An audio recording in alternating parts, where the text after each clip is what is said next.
So, in case you're wondering if last night's draft did anything to the title odds, the Spurs are now tied with the Thunder for the best odds at plus 145. And then it goes down to the Nuggets. Now, this is Western Conference here. Spurs and Thunder. Then it's the Nuggets. Then it's the Timberwolves. And then Lakers far down at 5. The odds to win the Eastern Conference, the Celtics are still the favorite. The Knicks close behind. Then it's the Heat. Then it's the Pistons. And then it's the Pacers. But you're looking at a draft and a deep draft. And I think anybody who got drafted in the top 15 probably expects to be getting minutes this upcoming season. And some of these players are going to be leaned on to be more than just a role player.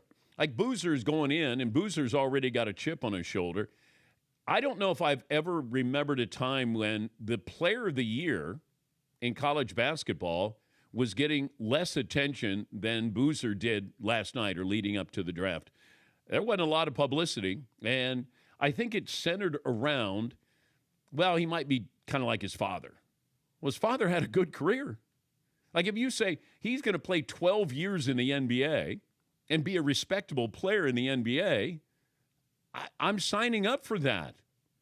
I mean, we look at every draft pick, it feels like, and go, okay, all right, I get that one. I mean, that's not the way it works in reality. Like every pick in the NFL draft, first round, yep, all right, and they needed that, but they don't all work out. We know that. But with Boozer, I don't think anybody has more of a proof of, concept here. To say, I kind of did this at a really high level at Duke. Points, rebounds, and assists. I led Duke in points, rebounds, and assists. Like there's less risk with him. Now, I think DeBanza has, a wonderful ceiling. Great talent. Peterson, still question marks, but, he's a pure scorer.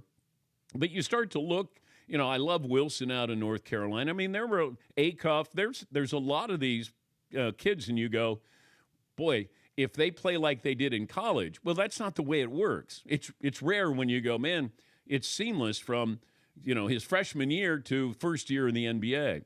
But Boozer feels like he's 25. I think the problem is he doesn't have highlights. Man, do we love some highlights, because then we can get excited about somebody. Boozer is kind of like the poor man's Tim Duncan. It's like, all right, and all right, got Skywalker here, and all right, nice bounce pass. Good pass, yeah. Oh, that's a crisp jump shot there. That kind of the, feeling you get with Boozer. Yeah, Paul. Yeah, the coverage last night, a lot of phrases like he's a known quantity. He's a safe draft pick. They didn't talk about like potential or first team all NBA. I was thinking of an NFL comp for Cameron Boozer. Remember when Chris Long out of Virginia was the number 1 pick of the draft? Smart pick, football family, safe pick, no doubts. It felt like that. Yeah, but that was because his dad's a Hall of Famer. And, Chris turned out to be a really good player. He wasn't going to be as good as his dad. And we also said, well, but he's coming out of Virginia. Boozer's coming out of Duke.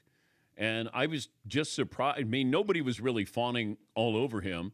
I think Memphis got a great pick here. And he has that attitude of, I should have been the number 1 pick in the draft. Peterson going to Utah said, I should have been the number 1 player in the draft. Good.